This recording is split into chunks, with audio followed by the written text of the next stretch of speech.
What are we talking about today? 4 high-end watch brands that might get held back because of the more affordable watches within its lineup.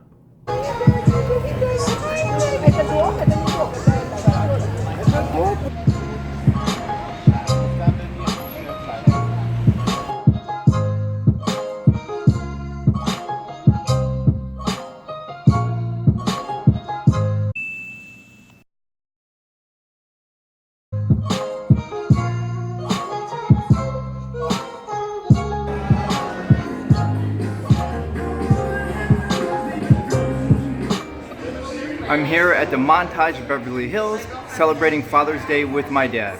Happy Father's Day, Dad. Hi everyone, today I'm still drinking 49th Parallels Old School Espresso. Cheers. So we could title today's show It's Just A, because that's the immediate reaction we hear whenever we talk about one of the 4 watches that we're going to cover in this show. So the first high-end watch to suffer from this stigma is Chopard's Luke. The Luke is our Chopard's high-end watch, and Luke stands for Louis Ulysses Chopard. They're all made in precious metals, and they range from $16,000 to $140,000. And it's their pinnacle of watchmaking for Chopard, and they use their in-house metals. Let's take a look at their tourbillon in 18 karat. This one sells for $140,000, and it's in 40.5 millimeters, and it has a massive 216-hour power reserve. But let's also take a look at Chopard's Luke's more realistic watch at $16,000, and that's their XPS at 39.5 millimeters. I think all the Luke watches look really nice, but it's one of the watches that suffers from a lower end line of watches, and in this case, it's their Chopard Millie. And in this case, it's a Chopard Millie. And in this case, it's a Chopard. And in this case, it's a Chopard Millie Miglia. Come on. And in this case, it's a Chopard Millie Miglia, and this is their, if you can call it affordable, at $5,000, $6,000, $7,000, $8,000. But the reason that this is their lower end watches is because they're not using their in-house movements. They're all pretty much ETA-based movements, but they're pretty expensive watches, and most of us criticize a high-end or an expensive watch if it doesn't have their own in-house movement. And that's where that expression, oh, it's just A, comes from. So this gets it's just a Chopard, but it's not just a Chopard. It's not just another Chopard. Their Luke watches are really nice watches, and they're really made, but unfortunately, because of their lesser line or lesser priced, lesser made watches, whatever you want to call it, it's going to suffer that stigma.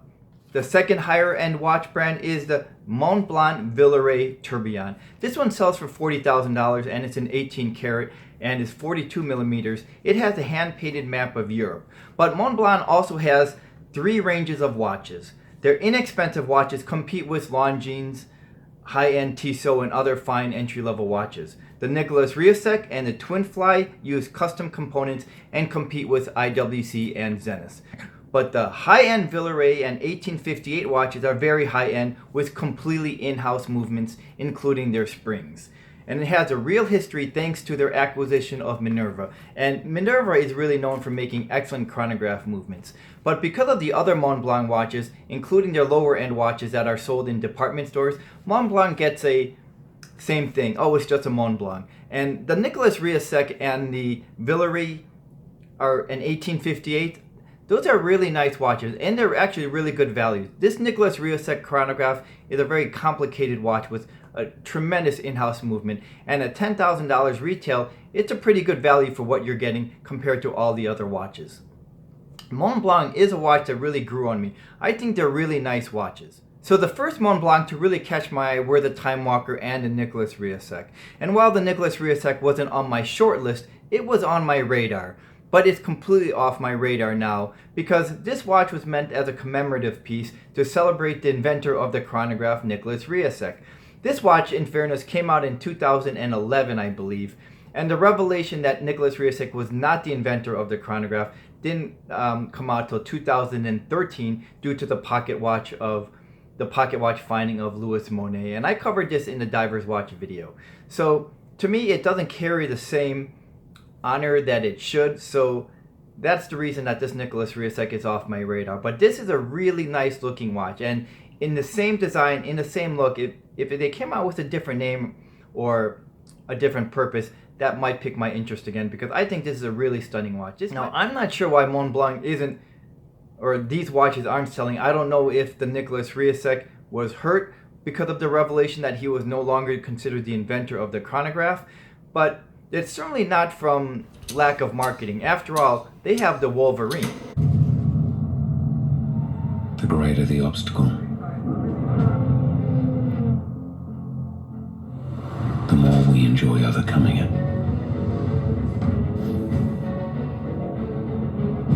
Glory isn't measured in thousandths of a second, but the victory that creates it is.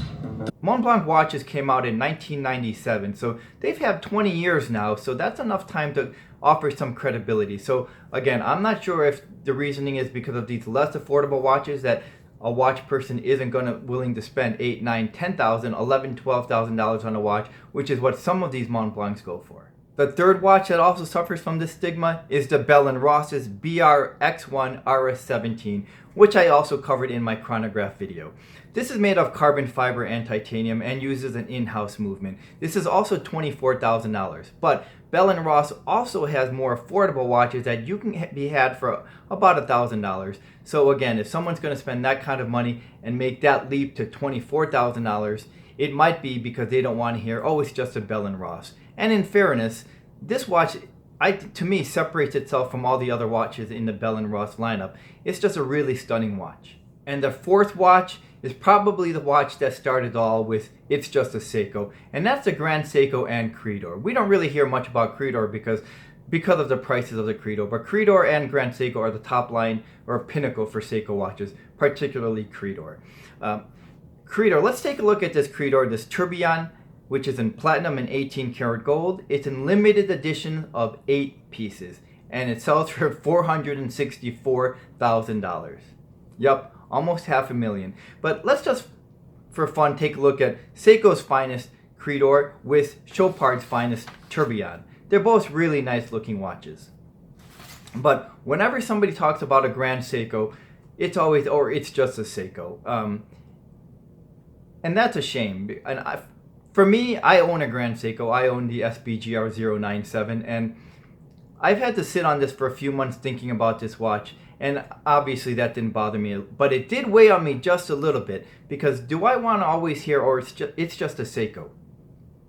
When we spend that kind of money, when we spend a few $1,000s on a watch, we take pride in that watch. And it's not that we want to show it off to everybody, look, hey, look at this, look at this. But because of the pride that we have in the watch, whenever we hear that kind of criticism, our pride takes a dent. And that's something that we have to really consider if we want to go with any of these 4 watches. It's just a Seiko, or it's just a Chopard, it's just a Montblanc, it's just a Bell & Ross. That's really a shame, because first of all, for me, Seiko, I'm a big Seiko fan, and I've always had a Seiko even when I was a kid, and I've never had any problems with even the cheaper Seikos, which is all I could afford and had when I was a kid. And Seikos are really good watches. If you look at the Seiko 5s, or the Sarb, or the Prospects, these are not awful watches. And when people criticize a Grand Seiko thinking it's just a Seiko, it's a real shame, because that person doesn't really know the full Grand Seiko experience. The term in-house movement can get crazy and super complicated. For example, Patek, Vacheron, and Audemars Piguet all use some form of JLC's ultra-thin caliber 920 movement. It was used in the Nautilus, in the Royal Oak, and in a number of Vacherons. So even though those watches don't have a true in-house movement, that movement remains the thinnest full rotor automatic movement in the world, even today. And speaking of, it's just one of the most complicated and exclusive watches ever made was a Distorio Scafusia made by IWC, and has a movement that started life as an ETA 7750 chronograph and ended up as a perpetual calendar, Rattrapant chronograph, and minute repeater with a flying tourbillon, which is a grand complication. So complaining about a watch is just because of the not having an in-house movement, doesn't really make sense, and it's a shame. I think the watches that don't have the in-house movement get criticized when they're when the prices that they're asking for are so high, and that's where the criticism begins. We don't really hear so much about that with Zinn watches, for example, at $1,100, $1,200, $1,300 that uses an ETA movement, because that's in line of what they should be asking. But when other watch brands start asking upwards of $10,000 for that same movement is when the criticism really comes on. But I also wonder why, of all these watches, that Grand Seiko, or it doesn't really affect Grand Seiko like it does with the other watches. I mean, Grand Seikos continue to sell, but only till recently, because for a while they were almost impossible to get in the United States. Now they're starting to take off, even though it has that stigma, it's just a Seiko. So I wonder if it's because of the other watches that are made of only precious metals and are super expensive. But then I thought about it, and the Montblanc watches are also made in steel, and they're not quite taking off. So I really don't know what the reason is for that. It's certainly, like I said, not from lack of marketing from Montblanc, or because people really don't consider them a watchmaker yet because of the pens, luxury pens, and other accessories. But hopefully this watch brand will grow and continue to catch on. Hopefully the Villeray or the Nicholas Riasek or the Time Walker series will continue to catch on the way Grand Seiko is continuing to catch on. And here's a special segment that I wanted to throw into the same show because it's a semi-quasi, it's just a, and that's regarding the Omega Speedmaster. Most of us are familiar with the Moon watch, and the average price of a Speedmaster is about $5,000. But then the Speedmaster has another range of Speedmasters, and in this case it's the 57 Speedmaster. This is different from the other Speedmasters because the other ones have a Lemania movement. This one has their Master Coaxial movement, which is their in-house movement. But this watch also sells for about $9,400, $9,500, so it's almost twice as much as what the other Speedmasters are. So when somebody's going to buy this Speedmaster for almost $10,000, are they feeling or thinking, oh, it's just another Speedmaster? Because that's not fair to the owner of a 57 Speedmaster because they're not the same watch. History is in favor of the Moon watch, but for someone else who wants an in-house movement and a different look, that's not really fair for anyone else to think, oh, it's another $4,000 or $5,000 Speedmaster, when actually the 57 Speedmaster goes for twice as much. And to me, I really like this watch. This one's 42 millimeters, and I think this watch really stands out. Of all the Speedmasters, this is the Speedmaster that I would consider, though not at the price that they're asking for. The other watch brand that it's kind of a quasi, it's just a, and that goes to IWC. For a really long time, IWC didn't make every watch with its in-house movement. In fact, the Aqua Timer, that's the current Aqua Timer, this is the only one that has an in-house movement. Up to then, all the other Aqua Timers used a modified ETA movement, though it was a very heavily modified movement. IWC makes one of the most modified movements of any watch brand, and it oftentimes becomes an all-new movement, a better movement. So IWC kind of gets a pass, and the Spitfire before that used an ETA movement, well, that's changed as well. So for a really long time, even though IWC didn't use an in-house movement, it was one of those watch brands that got a pass as a full luxury high-end watches, because IWC makes some really nice watches as well. Let me know what you think about these watches, and thanks for watching. I'll see you the next time.